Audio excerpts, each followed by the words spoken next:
আসসালামু আলাইকুম। আজকে আমরা একটা বাসায় কাজ করার জন্য আসছি। এখানে এই যে হাই কমোড লাগাচ্ছি প্রথমে। এটা হচ্ছে একটা আরেকের হাই কমোড, অনেক ভালো।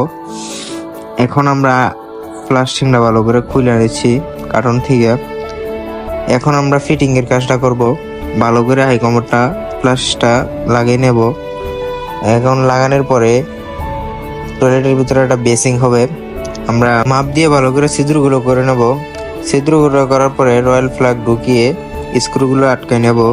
এখন মিউজিক পাইপ এবং কানেক্টিং পাইপ লাগাই নিছি। লাগানোর পরে আবার সুন্দর করে বেসিংটা সেট আপ করবো। এখানে অনেক দামি দামি কল লাগানো হয়েছে, আপনারা দেখতেই আছেন। এখন আমরা লেভেলটা মিলিয়ে ভালো করে টাইট দিয়ে দেবো বেসিং এর দুইটা নাট।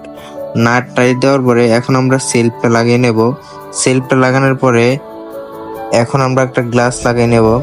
এখন দেখেন আমাদের ফাইনাল লুকটা টয়লেটের ভিতরে কিরকম হয়েছে, অবশ্যই আপনারা কমেন্ট বক্সে জানাই যাবেন। দেখেন আমাদের ফুল কাজ।